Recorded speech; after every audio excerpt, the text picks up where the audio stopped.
Are के news MP। Khargone में सोमवार को खरगोन बड़वानी संसदीय क्षेत्र के उम्मीदवार पोरलाल खरते ने अपना नामांकन रिटर्निंग अधिकारी कर्मवीर शर्मा को जमा किया। पोरलाल खरते का नामांकन जमा करने के लिए मध्य प्रदेश कांग्रेस कमेटी के अध्यक्ष जीतू पटवारी, नेता प्रतिपक्ष उमंग सिंगार, राज्यसभा सांसद विवेक तन्खा, पूर्व PCC अध्यक्ष एवं पूर्व केंद्रीय मंत्री अरुण यादव, पूर्व कैबिनेट मंत्री विजयलक्ष्मी साधो मौजूद थे। मीडिया से चर्चा करते हुए कांग्रेस के राज्यसभा सांसद विवेक तन्खा ने CM मोहन यादव के बस और टेम्पू वाले बयान पर पलटवार करते हुए कहा कि CM डॉक्टर मोहन यादव को जमीनी हकीकत नहीं पता है, आपातकाल जैसे हालात है, एक तरफा सरकार के खिलाफ चुनाव है। आज हम गिनती नहीं देंगे, हमारा 100 करोड़ वोटर जवाब देगा। PM नरेंद्र मोदी के महिलाओं के मंगल सूत्र बिकने और हिंदू मुस्लिम वाले बयान पर कहा कि निर्वाचन आयोग को कार्यवाही करना चाहिए। पूर्व PCC चीफ अरुण यादव ने PM नरेंद्र मोदी को लेकर कहा कि PM नरेंद्र मोदी की विदाई तय है। उनकी निराशा बता रही है कि देश में गठबंधन की सरकार बनेगी। इसके बाद सभी नेता सभा स्थल पहुंचे हैं और मंच से आम सभा को संबोधित करते हुए कांग्रेस प्रत्याशी पोरलाल खरते के पक्ष में मतदान करने की अपील की। नेता प्रतिपक्ष उमंग सिंघार ने CM मोहन यादव के बयान पर पलटवार करते हुए कहा कि चुनाव में रोजगार और महंगाई को लेकर कोई बात नहीं हो रही है। PM नरेंद्र मोदी ने 2 करोड़ बेरोजगारों को रोजगार देने की बात की थी, लेकिन वह महंगाई पर बात नहीं करते।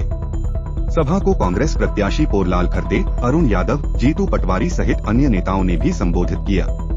इस मौके पर अरुण यादव ने कहा कि इस बार का वोट संविधान को बचाने के लिए करना है। भारतीय जनता पार्टी के नेता बाबा साहब के संविधान को बदलने की बात करते हैं। नेता प्रतिपक्ष उमंग सिंगार ने कहा कि 400 पर करने का दावा करने वाली पार्टी 40 पार्टी का गठबंधन क्यों कर रही है। कांग्रेस प्रत्याशी पोरलाल खरते ने कहा कि 20 साल की शासकीय सेवा करने के बाद वह राजनीति में बदलाव करने की नीयत से आए हैं। उन्होंने वहां मौजूद लोगों से आदिवासी भाषा में भी उनके पक्ष में मतदान करने की अपील की। राज्यसभा सांसद विवेक तन्खा ने कहा कि वह पहले पोरलाल खरते से एक बार मिले थे, जिन्हें देखकर उन्होंने उस वक्त भविष्यवाणी की थी कि यह युवा आगे चलकर नेता बनेगा। PCC अध्यक्ष जीतू पटवारी ने इस मौके पर कहा कि आप मतदान करने जाओ तो सोच समझकर वोट डालना। एक तरफ पहलवान बेटियां 2 महीने तक सड़क पर बैठी रही और दूसरी ओर प्रधानमंत्री मंगल सूत्र की बात कर रहे हैं। उन्हें यह बात शोभा नहीं देती। जीतू पटवारी ने कहा कि मोदी जी जिस तरह की भाषा का इस्तेमाल कर रहे हैं, उससे यह जाहिर होता है कि भाजपा जा रही है और कांग्रेस गठबंधन की सरकार आ रही है। इनके नाम घोषित होने से हम जीत रहे हैं। आज नामांकन पत्र इन्होंने भरा है और मैं इनको पहले से बधाई देता हूं, क्योंकि मोदी जी की जो बौखलाहट है कल रात को जो आपको दिखी, वो इसी बौखलाहट का परिचय है कि जो 102 या 112 सीट जो फर्स्ट फेज अभी खत्म हुई हैं, उसमें BJP पीछे है। सबको पता है इंडियन अलायंस की गवर्नमेंट बन रही है और हमारा कैंडिडेट खरगोन का जीत रहा है, आप देखना। और जैसे जैसे ये आगे बढ़ेगा कार्यक्रम, आप देखना उनकी बौखलाहट और बढ़ेगी, क्योंकि उन्होंने प्रजातंत्र को ख़त्म करने का तो एक मानसिकता बना ली थी। बाबा साहब अम्बेडकर का जो कॉन्स्टिट्यूशन है उसको चेंज करने की बात उन्होंने बनाई ली थी, उनके MPs कह रहे थे। तो अब जो अमृतकाल की जो बात करते थे, 75 साल ऑफ इंडियन कॉन्स्टिट्यूशन अमृतकाल है, वो सबको समझ आ गया ये दोहरा चरित्र है, दोहरी बात है।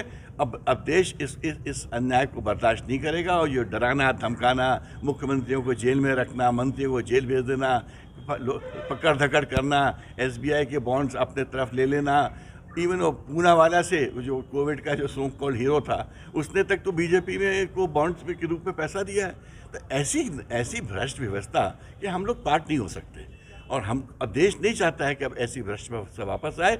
अघोषित इमरजेंसी थी, ये अघोषित इमरजेंसी जैसे इमरजेंसी 77 में हटाई गई थी और तब उसको कांग्रेस परस्त हुई थी। इसी तरह आप देखना जनतंत्र फिर सामने आएगा, वोट करेगा और इस वक्त आप देखना अच्छे आंकड़ों से इंडिया अलायंस और विपक्ष सामने आएगा। फिर से वापस आ गया है मुद्दा। मैं बोल रहा हूँ ना, वो तो मुद्दा आएगा जैसे जैसे वो हारने के उनके संकेत बढ़ेंगे। हिंदू मुस्लिम की बात करेंगे क्योंकि वो चाहते हैं तो देश डिवाइड हो जाए। हमारा जो सेकुलर कॉन्स्टिट्यूशन है वो ख़त्म करना चाहते हैं। उनको ये बाबा साहब अम्बेडकर का कॉन्स्टिट्यूशन पसंद नहीं है। तो इसीलिए तो हम कह रहे हैं ये जो पूरा इलेक्शन है ये संविधान को बचाने का इलेक्शन है, ये अपनी मर्यादा बचाने का इलेक्शन है और अपनी अस्मिता बचाने का इलेक्शन है। Thank you. ने बताया इतनी असंवेदनशील गंदी भाषा का उपयोग देश में पहली बार किसी प्रधानमंत्री को हमने करते देखा है और ये उनका फ्रस्ट्रेशन ये स्पष्ट करता है कि देश में उनकी सरकार जा रही है। नरेंद्र मोदी जी की विदाई तय है। मध्य प्रदेश और देश की जनता इस बार बदलाव करेगी और मार्गदर्शन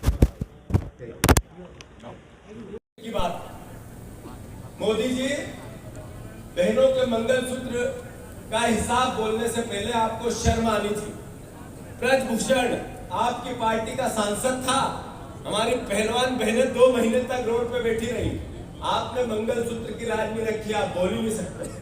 अरे आपने, मैं बोलना नहीं चाहता छोटी और अच्छी बात, भारतवर्ष में धर्मपत्नी को भोलेनाथ ने भी अर्धनारी का एक स्वरूप भारतवर्ष को बताया और आपने आपका पारिवारिक धर्म क्या है वो कैसा निभाया। आपको मंगलसूत्र की बात करने से पहले रवि किशन, आपकी पार्टी का सांसद है, उसकी बेटी ने आज ही प्रेस कॉन्फ्रेंस की कि मेरा बाप रवि किशन है, डीएनए टेस्ट कराओ। ये मानता नहीं है कि मेरा पिता है, आपकी पार्टी का सांसद है, उसके लिए एक शब्द नहीं बोले आप बात करते हो मंगलसूत्र की। उसके पहले आपको ये तो सोचना था कि आपने देश के सामने किस तरीके की यातनाओं की बात की। अरे देश के आज 10 साल बाद देश में बहस हो रही है संविधान बचाने, लोकतंत्र बचाने, आपके वोट के अधिकार को बचाने, ये पत्रकार जितने बैठे हैं यहाँ साथी घर में, इनकी आवाज को बचाने, इनकी लेखनी को बचाने। अरे देश में क्यों गिरा पड़ा मोदी मीडिया, ये सवाल क्यों हुआ। आपने, जैसा विवेक तनखा जी अभी बता रहे थे कि देश की संवैधानिक संस्थाओं पर खतरा है, ये बहस क्यों छिड़ी। नरेंद्र मोदी जी, देश में ये सवाल क्यों है कि सोवियत रूस जैसा होगा। अभी उमंग सिंगार जी ने बताया कि चुनाव 29 का आखिरी है, इसके बाद होंगे कि नहीं होंगे, सवाल उठ रहा है। ऐसा देश कैसे बना, ऐसी सोच कैसे आई।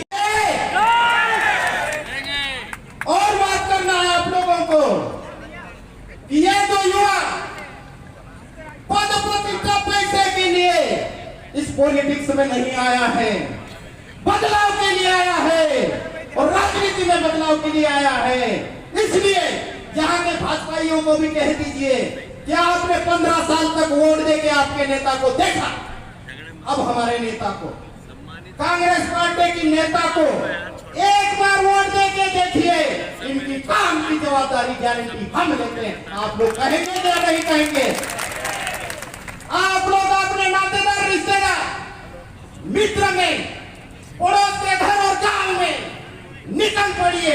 ये समाज और देश का बेटा हाथ जोड़ के विनती कर रहा है, आपसे मात्र 21 दिन मांग रहे हैं।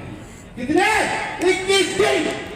विद्यार्थी अपनी पढ़ाई को, ठीक है परीक्षा हो तो कोई बात नहीं, लेकिन पढ़ाई को छोड़ के 21 दिन मुझे दीजिए, कांग्रेस पार्टी को दीजिए, मजदूर 21 दिन दीजिए, किसान 21 दिन दीजिए, सरकारी कर्मचारी अपने घर में बात कीजिए, अपनी आचार संहिता में रहिए।